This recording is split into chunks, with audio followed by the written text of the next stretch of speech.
Yo, what's poppin', everybody? Welcome back to the podcast, another episode of Caffeine and Green with your man, Connor Cardenas. And before we get into it today, I just want to give a huge shout out to the title sponsor of Caffeine and Green, which is 7 Seas Roasting Company, coming straight out of San Diego, California. My home roaster, and most of the time where you'll find me during the week. Now, what's so great about 7 Seas Roasting is that we're doing things a little bit different in specialty coffee. We're working with coffee farmers in villages in Laos and Vietnam, and we're bringing those coffees to life. But along with that, we're also showcasing other amazing coffees, Colombia's, Ethiopians, Guatemala's, Mexican coffees, which is coming down the pipe, so get ready, y'all. Now, full transparency, I am the head roaster at 7 Seas, as most of you know. But regardless, I think by now y'all know that I'm giving you straight fire with that coffee. So what I want you to do is head over to 7seasroasting.com, put in my code C&G at checkout, and you're going to get a deal, which is 3 bags of coffee for $30. I mean, that's a no-brainer if you really think about it, because 2 bags is $32 right there. So you're essentially getting 1 bag of coffee for free. It's a no-brainer, like I said. Now, right now, we have the El Jaguar, which is amazing. It's chocolate. It's nutty. It has a little bit of orange zest up front. We also have an array of new Lao coffees. The Katuat Village, we have the Phodom Kwan, and we also have the classic Setapung. Now, we also have some other things coming down the pipe, again, like I mentioned, so be ready, but that's what you have to choose for, and we have amazing, they're amazing coffees. I really hope you guys enjoy it, and again, use that code C&G at checkout. That's CANDG, and you're going to get that deal 3 for $30. Now, unfortunately, the charity coffees, which is the Kaha Collective and the Spikes Roast, don't come in this deal. But you still have so many coffees to choose from, it's all G. So head over, guys, C&G at checkout to get that deal. My guest today, Sam Choi, coming straight out of Hochiminh City, Vietnam, also known as Saigon. He is a wealth of knowledge when it comes to specialty coffee. I mean, other than just being probably the top dog in Southeast Asia, he is, again, he's certified in roasting, sensory, green buying, barista skills. He also owns Quest Coffee, which is a training facility for specialty coffee in Ho Chi Minh City. He drops so much knowledge on me that I myself have to run it back, listen to it, and just absorb it more and really just grow from it and try to learn from my man. It was so sick getting to talk to such a legend in the making, if you will.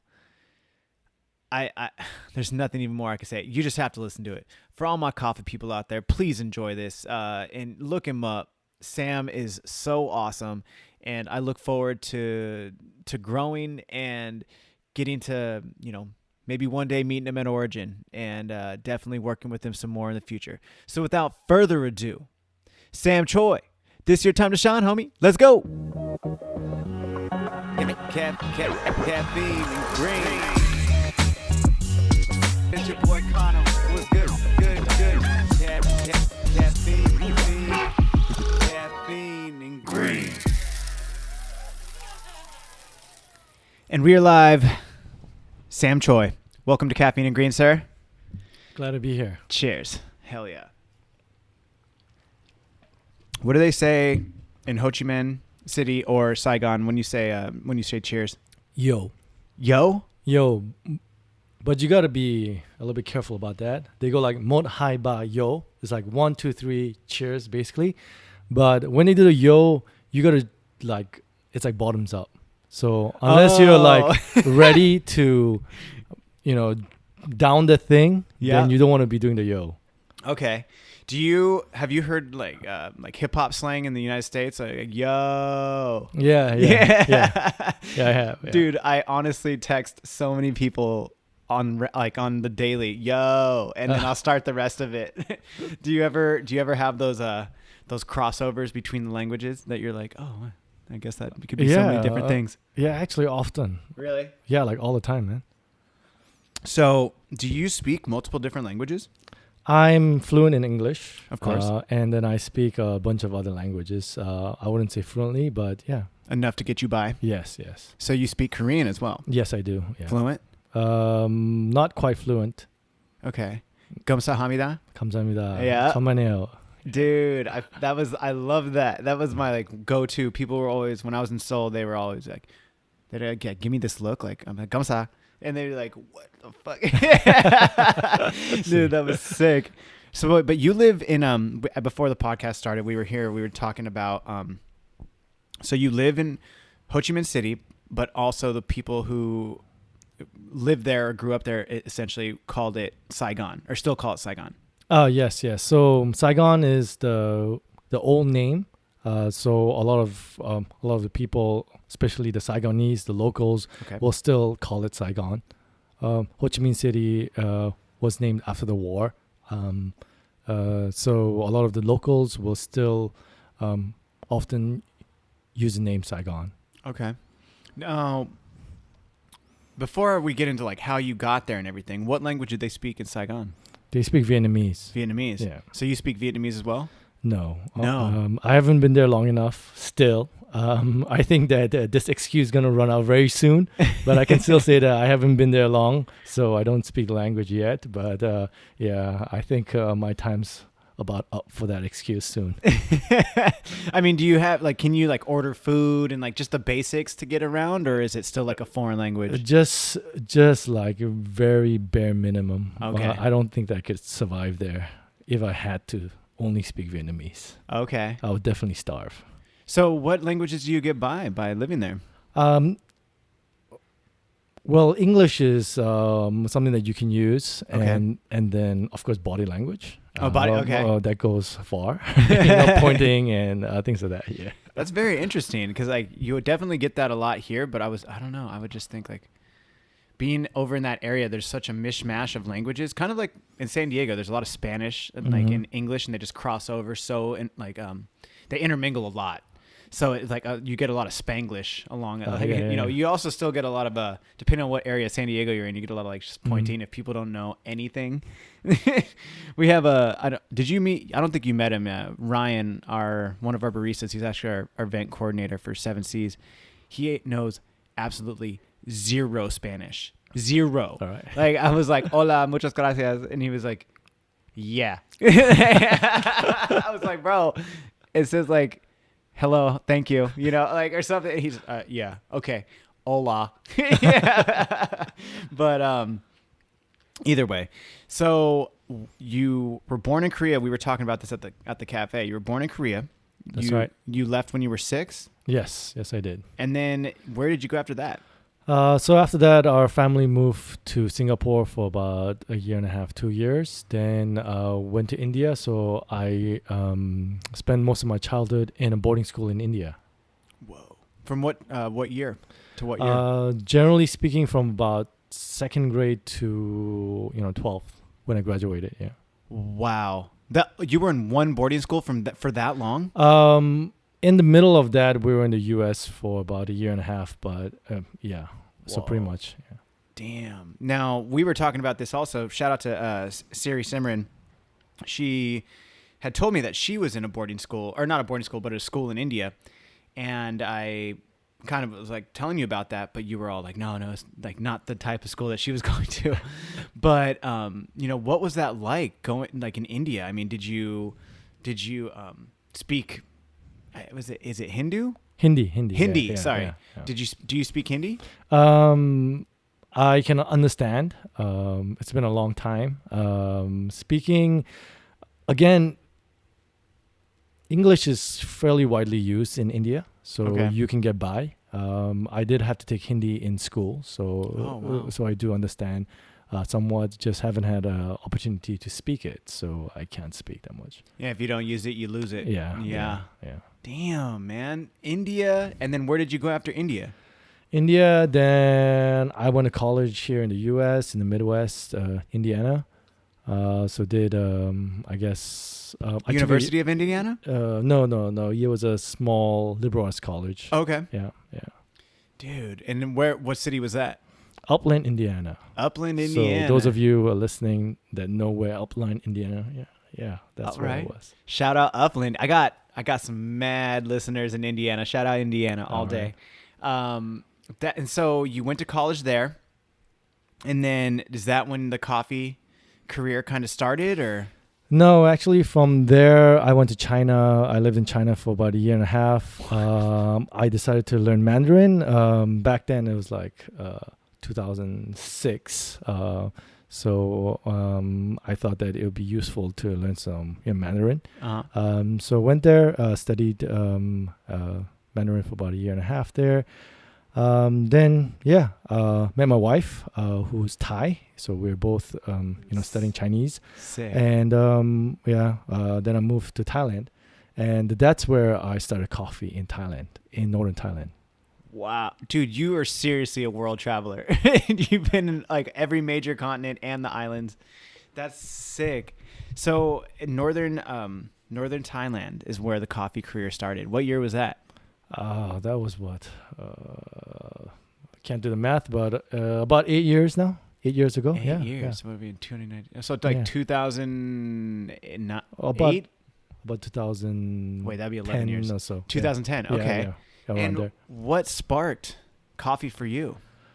Actually, it was my brother-in-law. So I have a sister that's living in Chicago, and they were visiting us in northern, like the Chiang Mai area, and we have a lot of farms and things around that area. So we were drinking a lot of Thai coffee, and my brother-in-law, who doesn't work in coffee but really likes coffee, decided to come up with an idea of trying to export Thai coffee.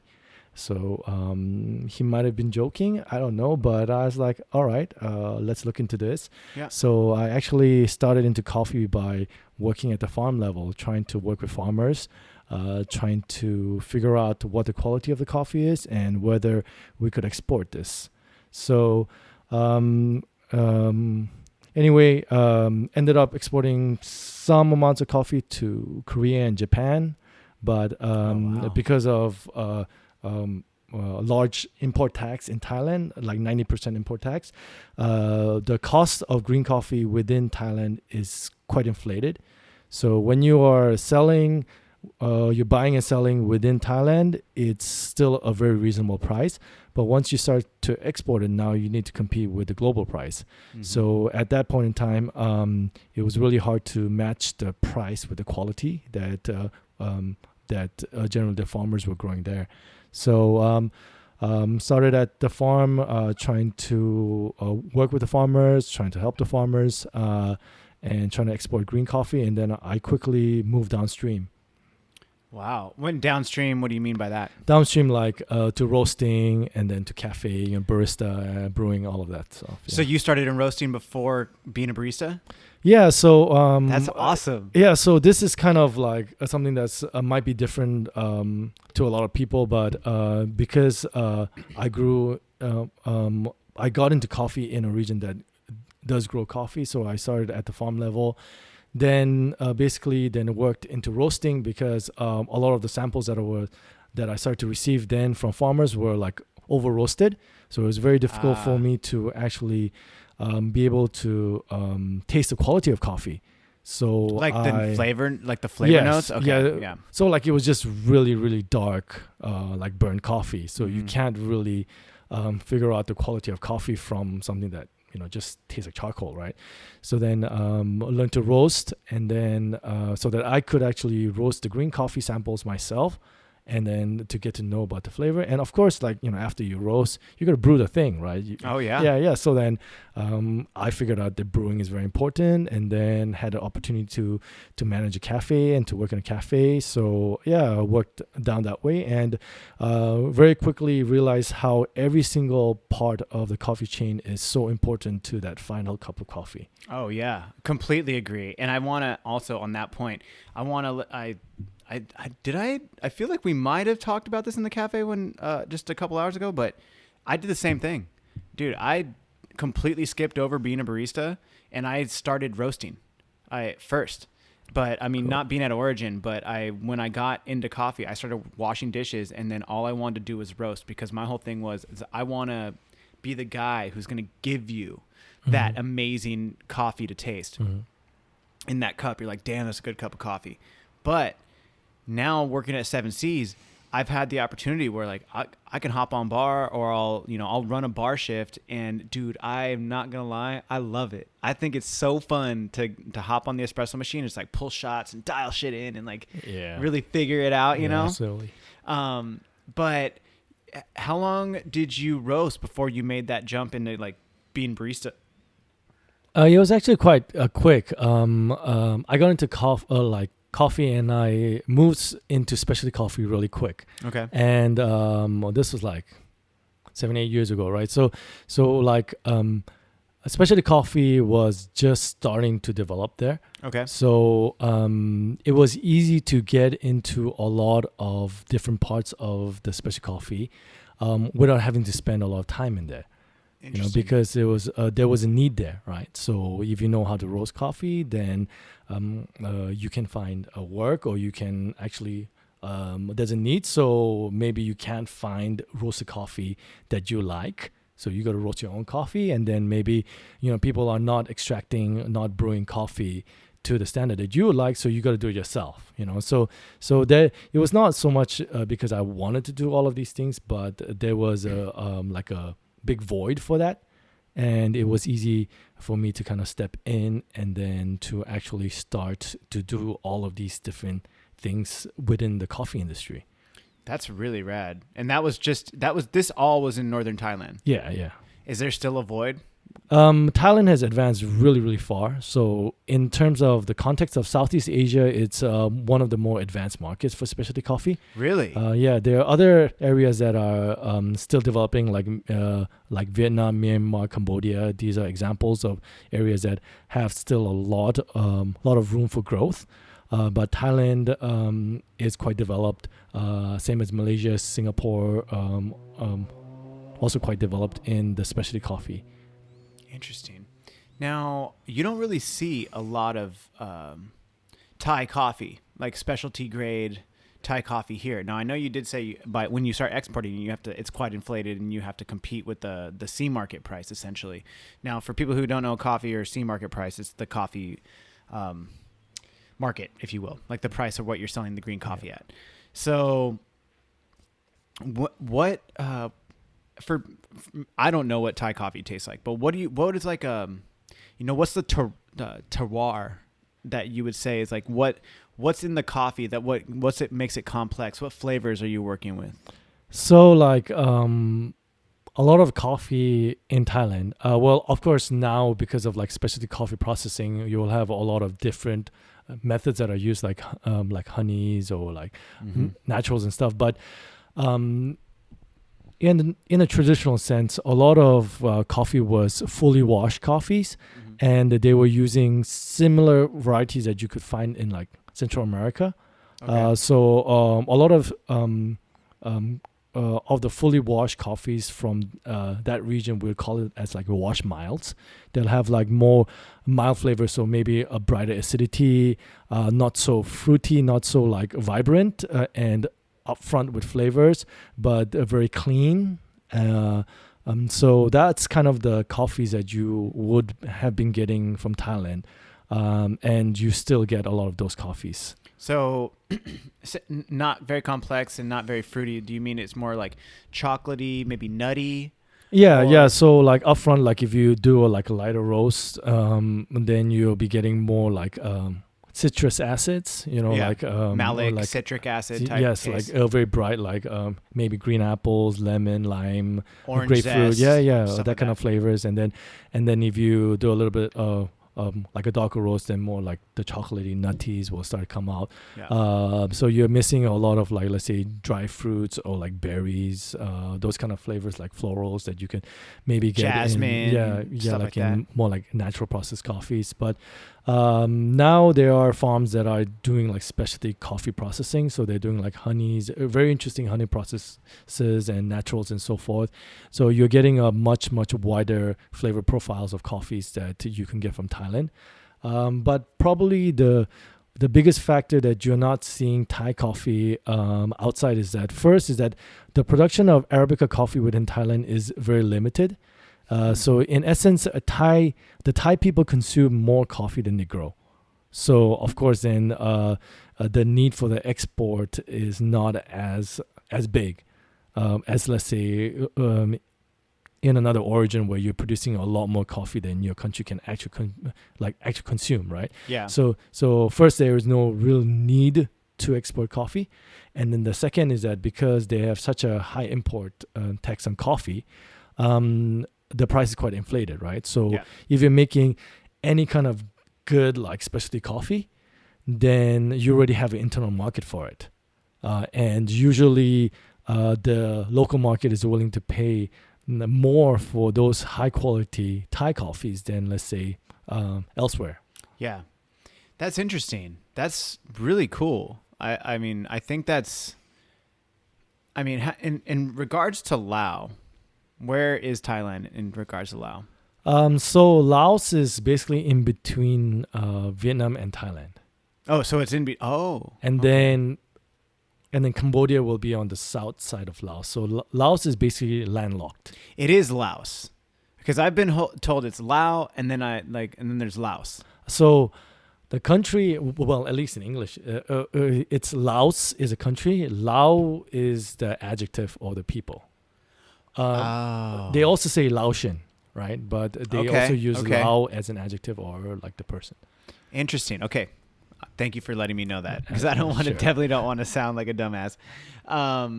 That's awesome. I mean, do you find, now for me personally as a roaster, I definitely have found Laos coffees to be very complex. They are definitely not like your standard Brazilian or Colombians or just Latin American coffees. I found we did a cupping, and right when you came in, you were just like, boom, I want to try it. And there was it's having you like a certified future Q grader from the CQI, and then also like a trainer of all these other aspects that we're going to get into, to have you come in and you're like, okay, this is good. But then also we had Liav, one of our baristas, we're training her basically to helping develop her palate. She sipped the Laos coffee and she was like, I'm getting heavy citrus. And she's like, it tastes like a lemon. I was like, dude, you're super close. It tastes like a lime. And I mean, that's the flavor that it should be. And she was like, yeah, I'm getting that. It's like heavy lime. And then there's mac nut and honey flavored, like that mouthfeel. It really reminds me of like the Yunnan province in China, because they've been producing coffees and they're heavy honey on it. To have you come in and to taste that, I thought that was super interesting, because like, you know what you're talking about when it comes to coffee. Now, do you think? Hope so. Oh, well, yeah. I mean, the way Eric talks about you, I mean, dude, it's ridiculous. I mean, in the best way possible. Do you feel that maybe Laos coffees are a little bit more complex, or do you feel like the Thai coffee is a little bit more complex or has a little bit more to offer?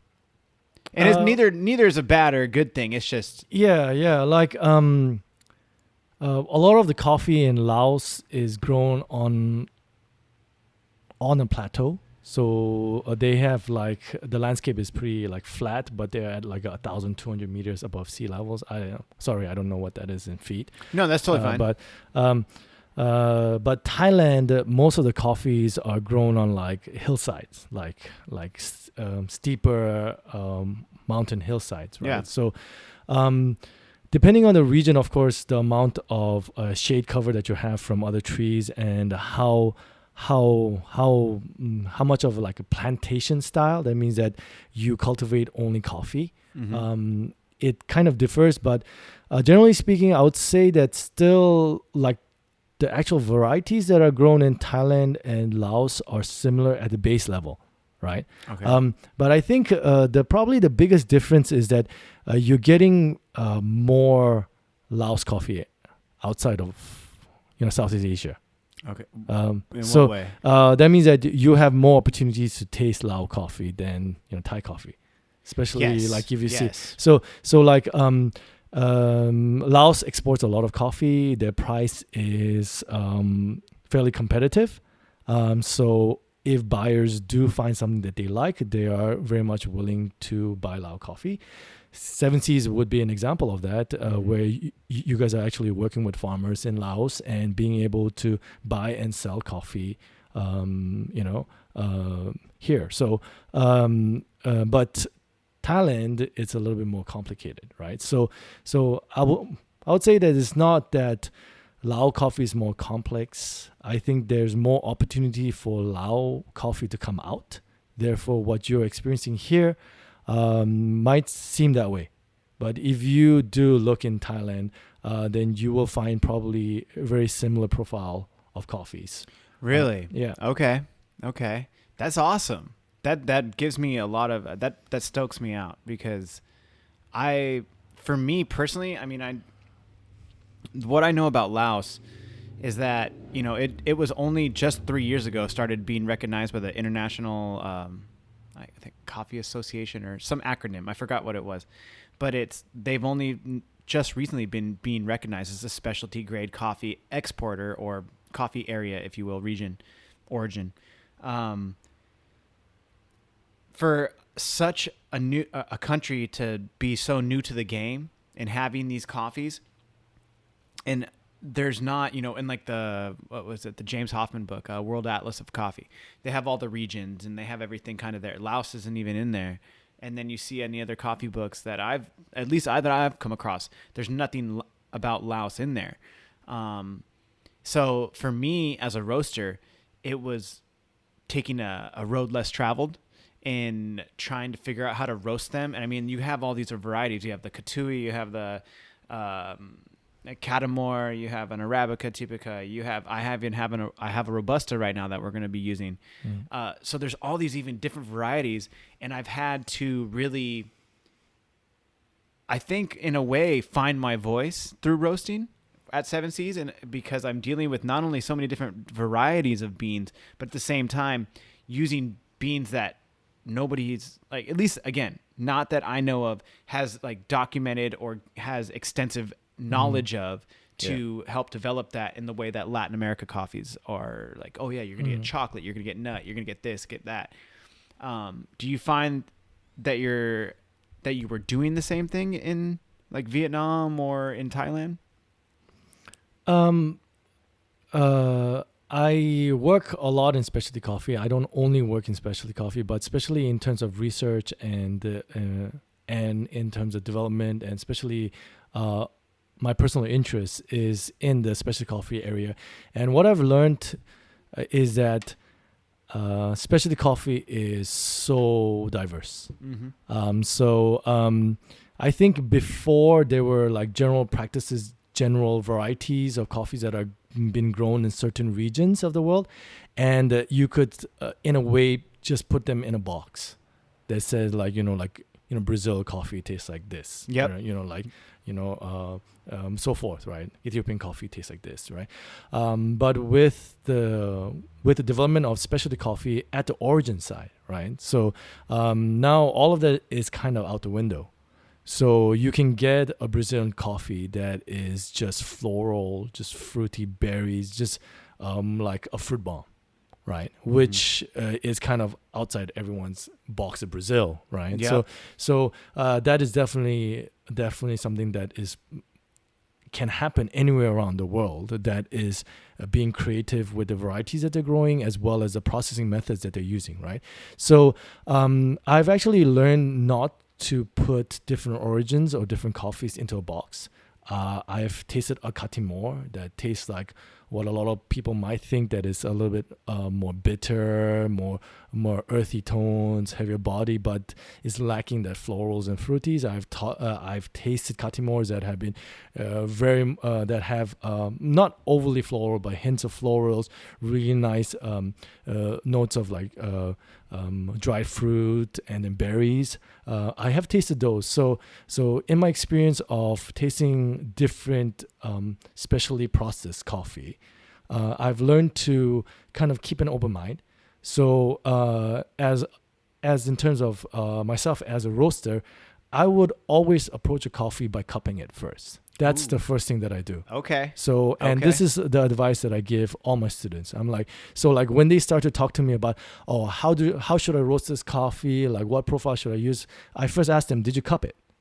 And if they say no, it's like, okay, we have no basis to have a discussion on how to roast the coffee, right? So every roaster should develop a standard protocol for doing a good cupping roast. That means that you can apply this roast profile to any coffee, and you should be able to cup it and get a good idea of the flavors and the potential of the coffee, right?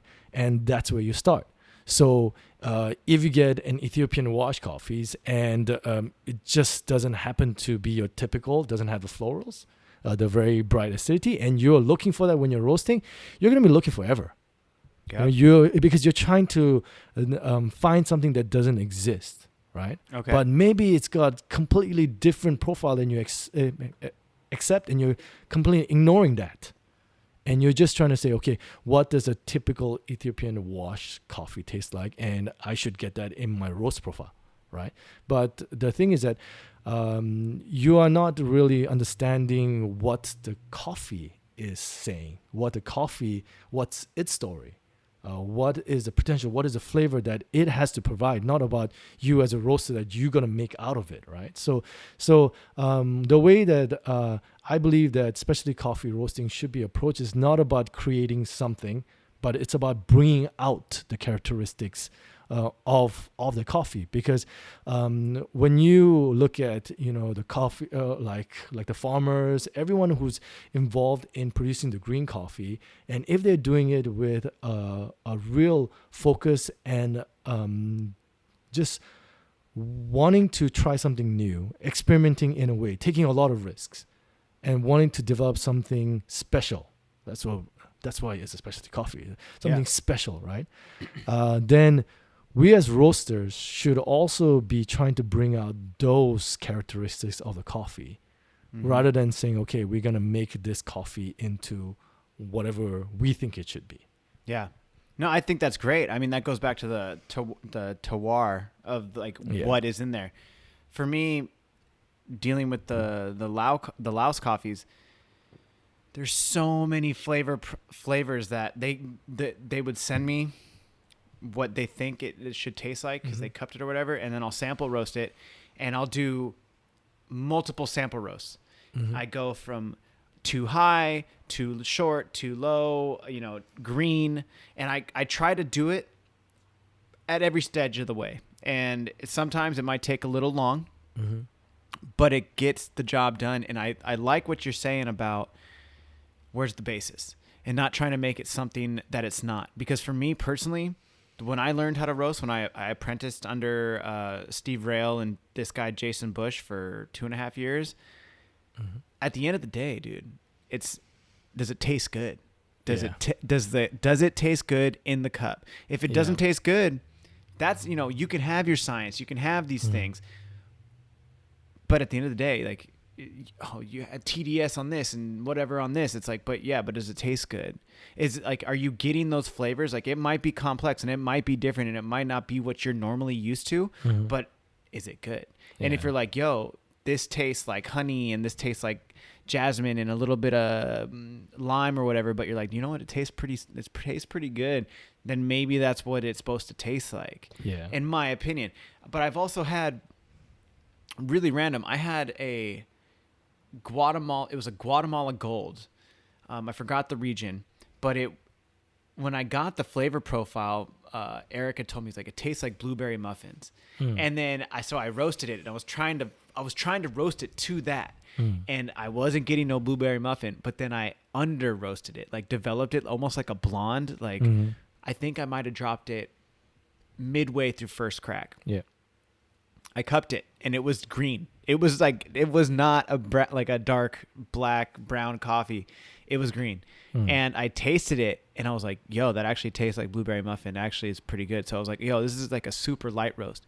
But when I roasted it darker, I was getting no blueberries, but I was getting this very succulent chocolate raspberry that was tart. It was very, very good, full bodied. It was nice. And then that's what when I went up to look it up later from what the importer had basically cupped it at, said raspberry, chocolate, and all these. I was like, oh, we're like working with like a regular full city almost, maybe like a 2 minute 20 development time post first crack.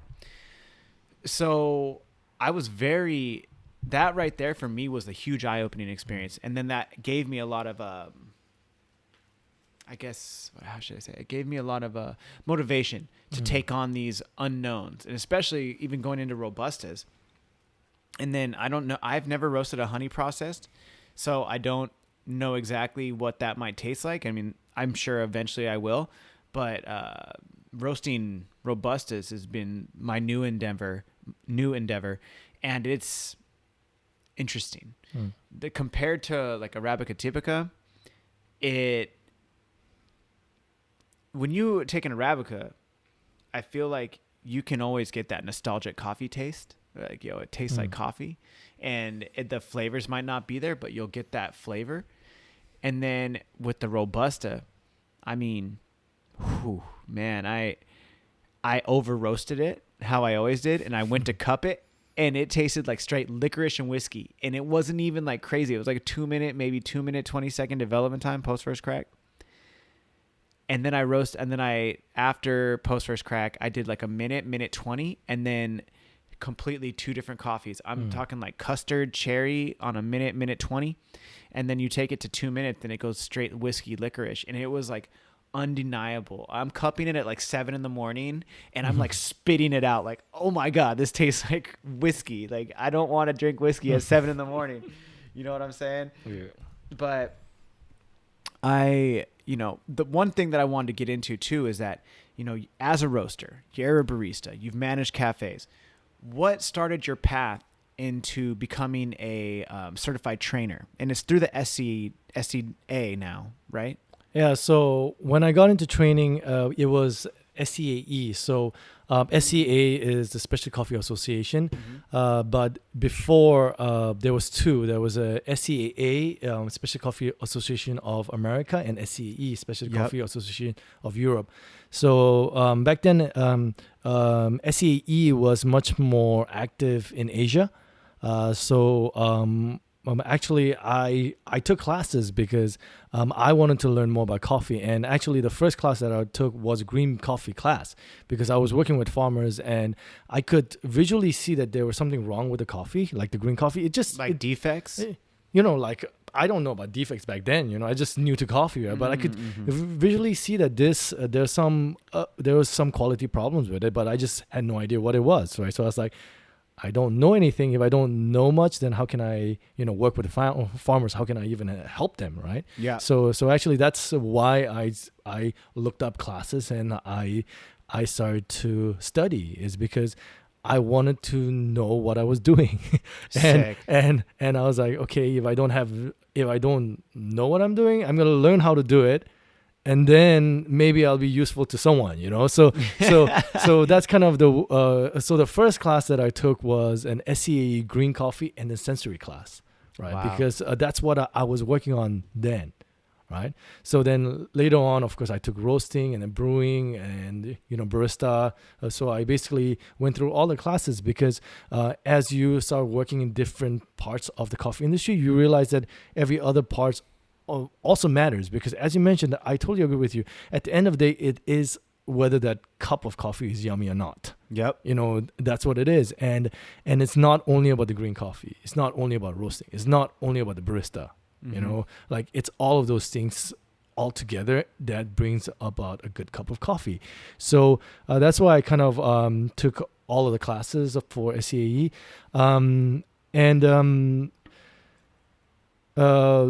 The reason that I didn't plan to become a coffee trainer. So I wasn't like, okay, I'm going to do coffee and I'm going to become a coffee trainer, right? So initially I was just working and trying to figure out whether I can export coffee or not, right? Yeah. So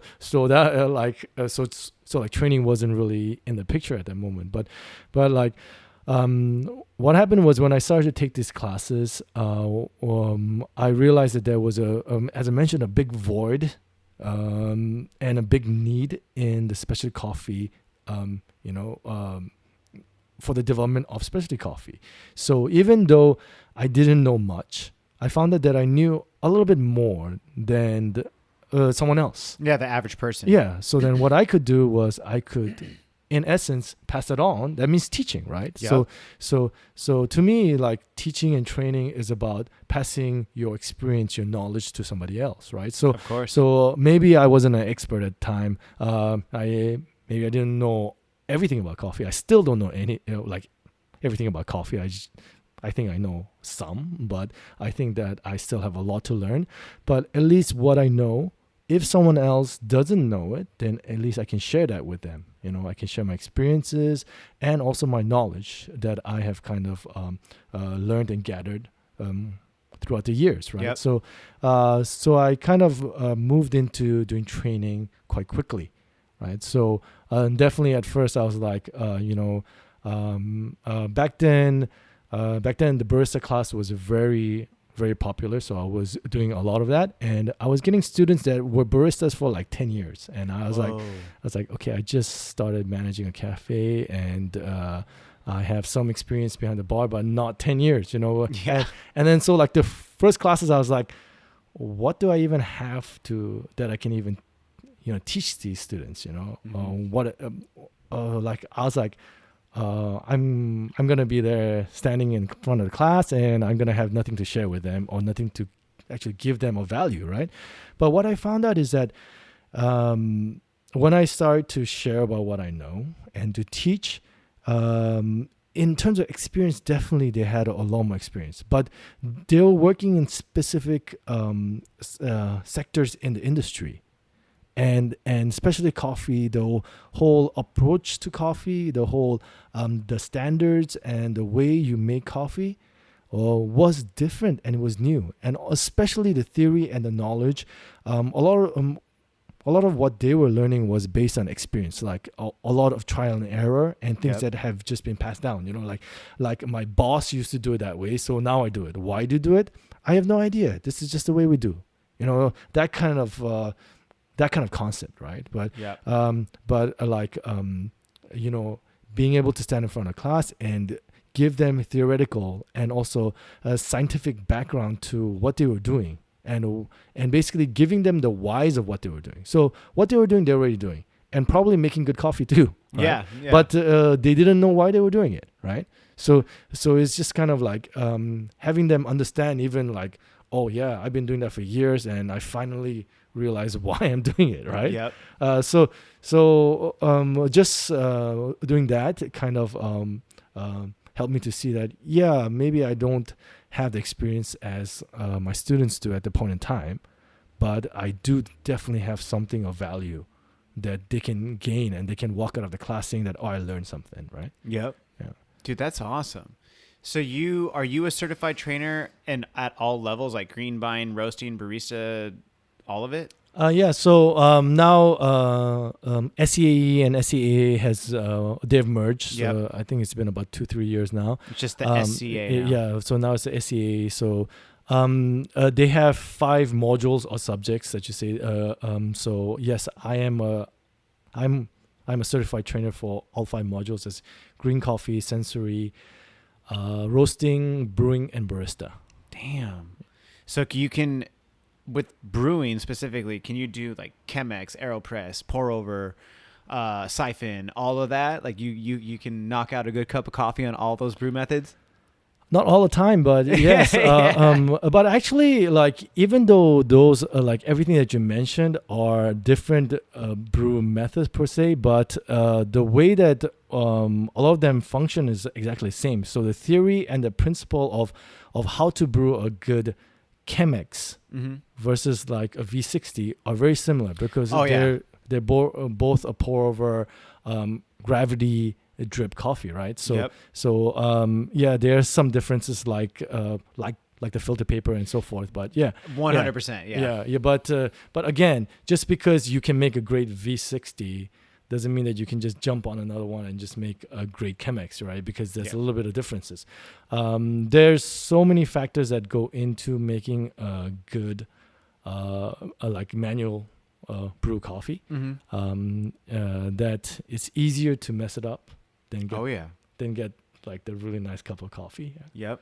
Like your standard batch brew, if you will. Yeah. Like if you really like, unfortunately, this is one thing that in Asia that we don't have much is, batch brewing. So Really? I don't think like all batch brews are good, but definitely if you set it up, like if you have the right beans and you set it up right, you can get a real good, consistent brewed coffee from a batch brewer, right? Oh yeah.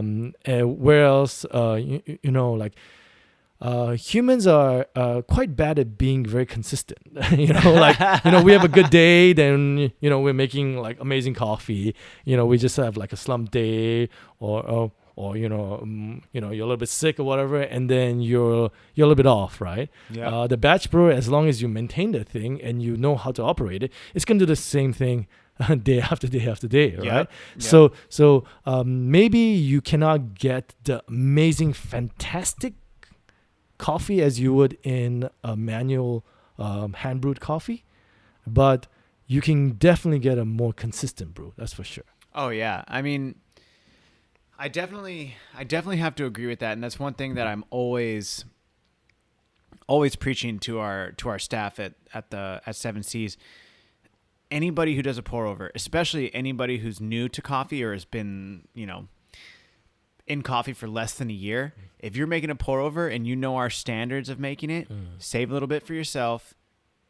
I mean, if honestly, you're probably going to fill up the cup. You don't want it to be right at the rim. Save a little bit for yourself. Taste it. If there's enough left over, let me taste it with you, and then we'll try it out. And it's like, what do you taste in this? Do you think it tastes good? Do you think it tastes over extracted? Do you taste underdeveloped? Like all these other things. And that for me is a really, really big thing. I like that you say that because, I mean, even to bring it back to the Chemex and the V60, I mean, I remember when I was learning all my brew methods, I was working in a production lab, and I was at this coffee shop, Zoom Bar Coffee and Tea in Sereno Valley, and I would grab every single one of their brews. Like I grabbed the AeroPress, I grabbed the Chemex, I grabbed the V60, whatever else they had there. I'd try to brew it. And as I was learning V60s, I went up to the Chemex. I was like, this is it's just a way bigger pour over. This is all it is. I mean, granted, like again, the filter size is different, and then you have to do like a certain method with the filter. But once you get that down, it's the same thing. And I loved how you said that because I guess the theory or the idea of it is all the same. It's just bigger scales or smaller scales or whatever have you. As long as you could still make it taste good, that's all that matters. The guy who I learned how to roast from, I'd ask him, I'd pick his brain. I had my head roaster who was super scientific, and then I had the owner of the shop I would ask him, I'd say, what about this? Why do you do this? Why do you do that? And he'd be like, I don't know. That's just how I learned how to do it. And then I would have my head roaster who was super scientific, and he'd be like, oh, because I made the minor adjustment on the air, on the damper in the back here, and it was like half a turn here. And I was like, oh, damn. Like, all right. So it was really kind of a blessing in disguise because I got to learn from both of them. Now, as a roaster, what was your first roast? Your first roast machine? What was the first roaster you were on? It was Genie Cafe. Have you heard of it? A Genie Cafe? It's a Korean, essentially an air roaster. It's got like a glass drum. Whoa! But it's like a small machine, right? Okay. So that was my first roaster. Was a Genie Cafe. Yeah. Dude, how long did you roast on that thing? For a good part of a year. Oh wow! Yeah. What was the biggest batch you can do on that? Oh, I can't remember. It's so long ago. Probably like, if I remember correctly, probably like about 200 grams, somewhere around there. Yeah. Oh damn! So it was like a sample roaster. Yeah. It's like a little tiny thing, like a small, like a home roaster. Okay. Hell yeah. So that being said, with all of the things that you've done, you're a trainer, you have worked at Origin, you worked at ground level, you own your own cafe now. Yes. I have cafes in different places, but None of them are actually only a cafe. So Interesting. we do some roasting, we do some classes, like the project that I'm doing in Hochiminh City, Saigon, for those locals. But it's a coffee school, and we have a cafe, but it's not primarily a cafe location. It's like coffee school, and we run a cafe there. Whoa. Is that the one Quest Coffee? Yes, that's correct. That's Quest Coffee. All right. So what's your normal day to day when you're going to Quest? I mean, are you just teaching? Are you hopping behind bar? Are you, what, walk me through one of your days. So for me, my primary job, other than being like the owner and CEO and all of that, things up there. Yeah. My job is actually to train and develop people, like my people, right? So yes, I hop behind a bar, but not really to serve coffee, but to make sure that my baristas know what they are doing, to make sure that they are actually learning and growing, and being able to serve a better cup of coffee than I could. That's kind of my goal. So when I work with my staff that's doing the roasting, I don't want to be sitting there roasting coffee hours and hours and hours. That would be great, but honestly, I don't have the time for that, right? Yep. So if he can develop fast enough and he can roast better than me, that's great. Then I can do something else, right? So a big part of my day to day, if I'm not teaching, so one of the biggest things that I still do is teach, right? So in order for someone to be at the level that they can teach to our school standard, will take a little bit of time, right? So they need to build experience in coffee, as well as being able to manage and to deliver a class, right? So that will take a little bit of time. So that and our company is less than 9 months old, right? So Oh, wow. so I am doing most of the teaching right now, right?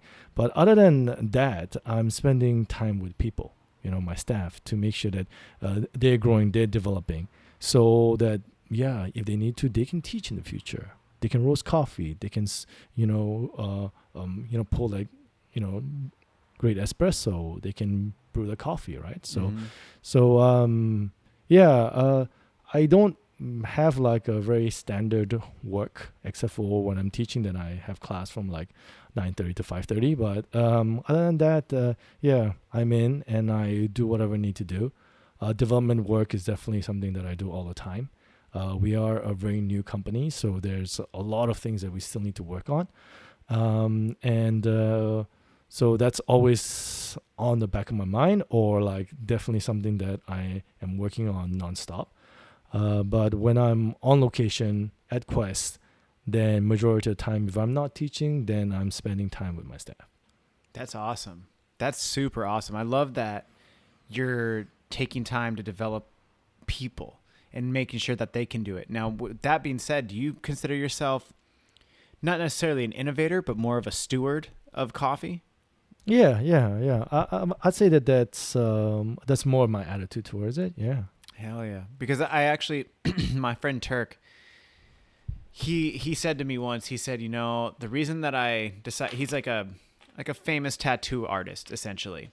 He said to me that the reason that he agreed to be on the show and that he wanted to come on, because he was like on, reality TV show here in the States with Ink Master and all these other things.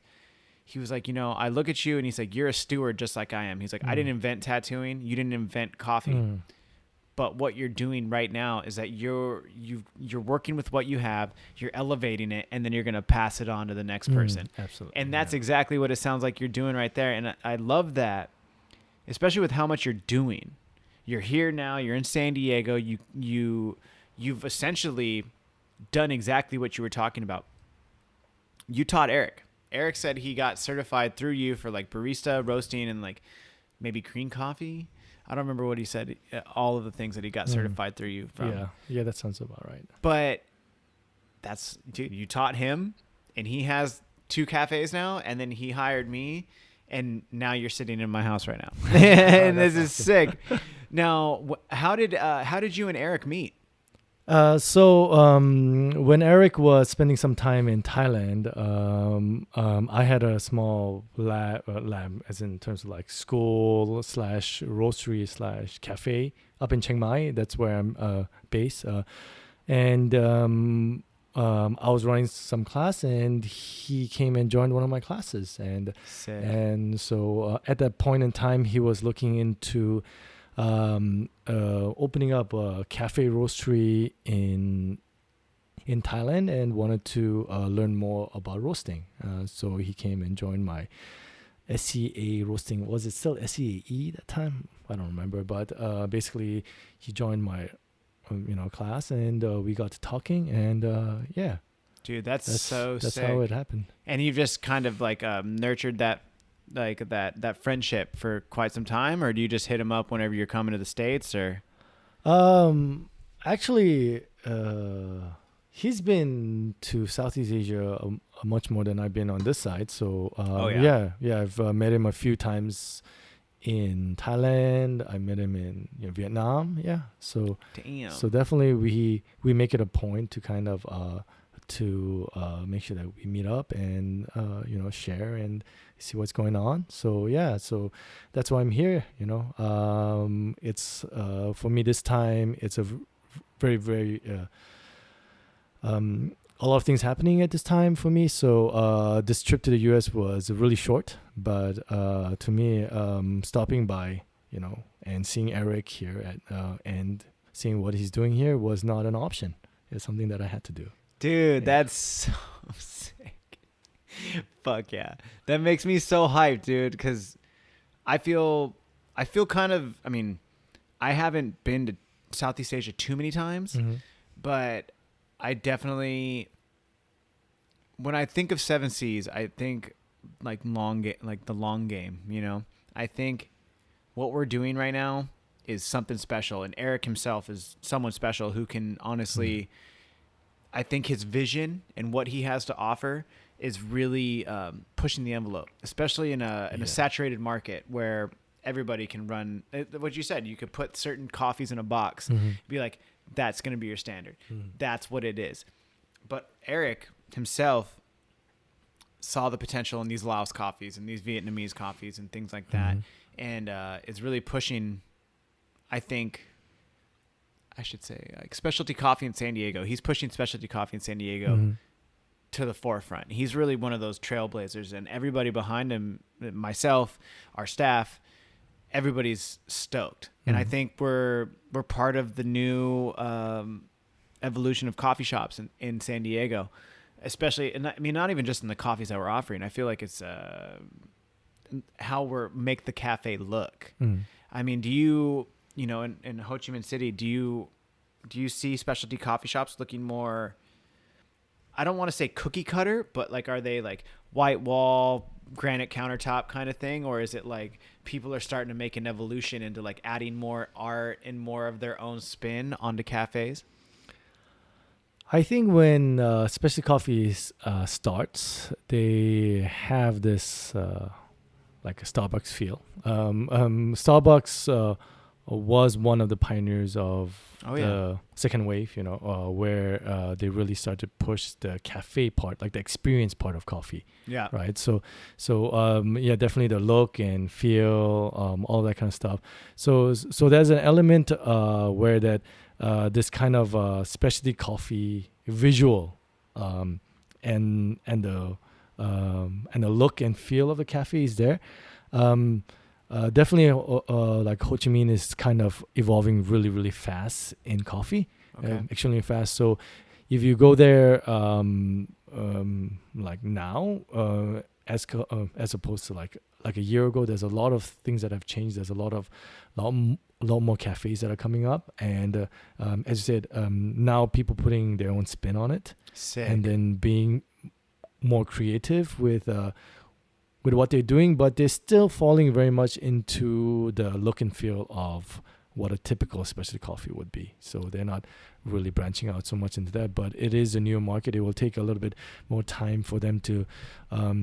So right now they're trying to find their footing as a specialty coffee cafe, Okay. rather than proving their own concept or their own artistry, right? Just like they're still trying to say, okay, I'm a specialty coffee cafe, and I want you to accept me as a specialty coffee cafe, rather than saying like I'm already a specialty coffee cafe, and now I'm going to do my own thing. Yeah. Right. So Vietnam, and it's not quite there yet. I'll say that Thailand is much more evolved in that way, where there are a lot of cafes, like a lot of specialty coffee cafes now, and a lot of them are starting to take it to that level of being creative and saying, okay, I know I'm a specialty coffee cafe. Now I'm gonna do my thing with it. Sick. Yeah. Do you, I mean, like, it's been kind of an underlying theme whenever I have a coffee guest on. One of the things I've been asking a lot about is humans as in general are always innovating, and they're always, there was the third wave, and now it's like, okay, what's the next thing? It's like nobody's going to be content of staring where they're at. So to me, I had a coffee podcast last week, and I was asking them, like, what do you think the fourth wave is going to be, if there's a fourth wave coming? Now, I've had multiple answers. I've had like automation. I've had, more automation than what we're doing already. I also have had, I think what I said was like customer service. I also said more people putting their spin on it. Exactly to what you said. I'm a specialty coffee shop now. I'm putting my own spin on it. And then there's other couple more opinions. What do you think? If there was going to be a fourth wave, what do you think it is? I think that we're in the fourth wave now. And I think that there is a lot of development on the processing side. So on the farm level, right? So now it's not just about receiving clean, good quality coffee. It's about working with farmers and also dealing with like real serious problems like the price of coffee, and even trying to keep farmers motivated to keep growing coffee, because at the state that we are in right now, we're going to run out of coffee very soon. There's the amount of coffee that's being produced cannot meet the demand, right? So this is not like far off in the future, like our grandkids are going to have this problem. It's like we're going to have a problem soon. Well, right? It's like they said like 2050. Yeah, that's like 30 years. Yeah, that's like when they're saying that we're gonna have serious problem, but we're already having problems right now. So it's not like it's like, oh, that's a future thing that might happen kind of thing. It's already happening, right? So there's a lot of people. There's a lot of discussion. And there's a lot of people bringing up this topic and trying to figure out a way to possibly solve it, and it's a very complex and very complicated discussion to have. Definitely there's going to be a lot of things at the origin side because of need, as well as because of just interest there. So there's a limited amount of ways that you can make an espresso machine. Right? Oh, yes. So, and there's a limited amount of way that you can roast the coffee. Yep. Right. So we are working with the raw material now. All right. So like what kind of maybe different varieties of coffee, maybe like farming methods, then processing methods, and all of that in order for us to get coffees that taste completely different, or that gives us another aspect of like flavor profiles in coffee, so definitely that's going to be a part of it as well. And then also like the market is shifting as well, not shifting so far as like it's actually developing around the world. So definitely Asia is starting to consume a lot more coffee and also grow more coffee as well. Yeah. So new origins are popping up. Yeah. So those kind of shifts are going to be there. And also once you, and then not only in Asia, but, now a lot of the growing areas, usually a lot of growing areas drink really bad coffee. right? Like they just take like leftover, basically the like leftovers of coffee, and then they kind of consume that, and then they export all the good stuff, right? But now you have specialty coffee in all the origins, and them starting to compete at a very high level, world levels, doing very well as well. There's a lot of those things happening. So like it's not so divided as this is a consuming country and this is a producing country. Now that's starting to change. Unfortunately, well, I guess U.S. is starting to grow coffee in California, so yeah, so maybe more countries More are or trying less, to yeah. grow more coffee. Like we're not only consumers; we can grow coffee now.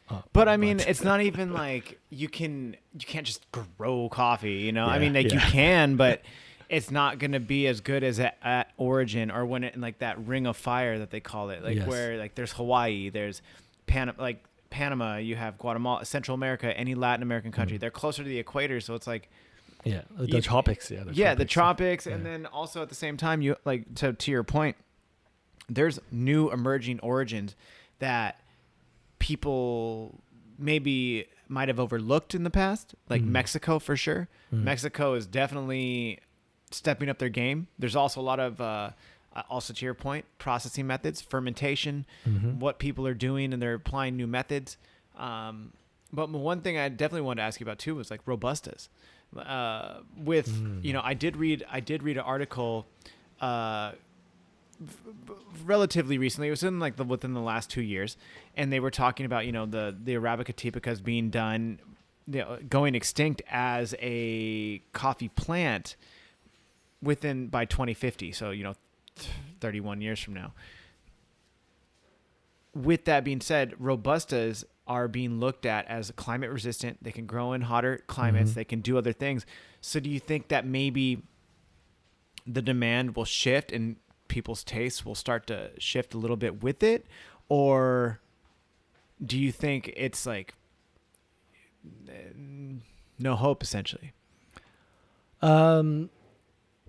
Especially like the U.S. doesn't consume a lot of high quality Robusta coffee. So there's a kind of a lack of interest in that area per se. Europe, to a certain extent, does drink more. Robustas, if you have tasted Robustas, they taste very different, like from each other. Oh yeah. So you can get a Robusta that has florals, that's fruity, that basically tastes like an Arabica coffee, right? So the research that has been going into the development of Robusta hasn't been as much as Arabica.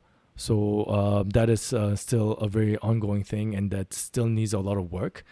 But I don't think necessarily people's palate needs to change. Like in terms of, okay, now I just need to accept that Robustas taste bad, so I'm gonna like bad coffee, Yeah, But in terms of the development of Robusta will be much better.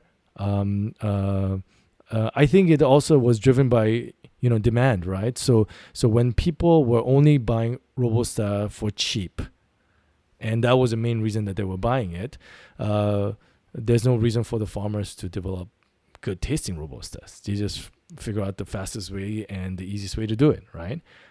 So now, if the demand changes and it's there's a little bit of interest, but I believe not enough to drive the market right now. But if the interest changes because of need or because people just are willing to try something else, right?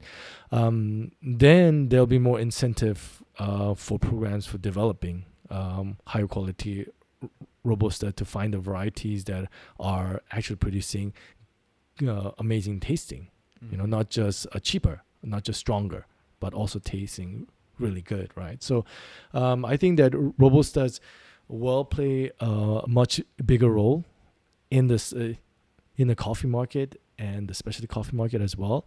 One of it will definitely be because of need. Yeah, definitely with the climate change and all that's going on, and also because a lot of the optimum locations for growing high quality Arabica is kind of starting to run out, even actually reduce, Oh yeah. then something has to fill that, and our consumption of coffee is going up, and the demand for higher quality coffee is also going up, right? So there has to be something that can fill that need, and Robusta will play a role in that. So there's still a lot of work that needs to be done. I know plenty of farmers that are working on that. Vietnam is a country that produces the most amount of Robusta. Unfortunately, Vietnam has Really? been known for just low quality, but I can tell you for sure there are farmers in Vietnam working to produce high quality Arabica and Robusta coffee as well. And soon Vietnam will make its mark as a high quality ability to produce high quality as well. Oh yeah. I mean, we have our collective, which is a Vietnamese coffee, and then I also have a Vietnamese African blend that I call the AMF. It's for Adios, motherfucker. It was a pooled effort. It wasn't just me who named it. I had everybody vote, but we call it the AMF. And to me, it is by far one of the best blends I've ever made. And it's a Vietnamese specialty grade coffee. Yeah. Arabica, and it has an African, and it's just like a little sugar bomb. I liked when you said before, you said like a sugar bomb essentially. I love that. I think that's amazing, and I can't wait to see what Vietnam starts pumping out. And to even terms, if I can get my hands on a Robusta, that's what I'm trying to work with. I want to push the envelope. I want to see what's up and how good I can make my roasting, because I think this is just the beginning. Like, my roasting is definitely something fun that I love to do.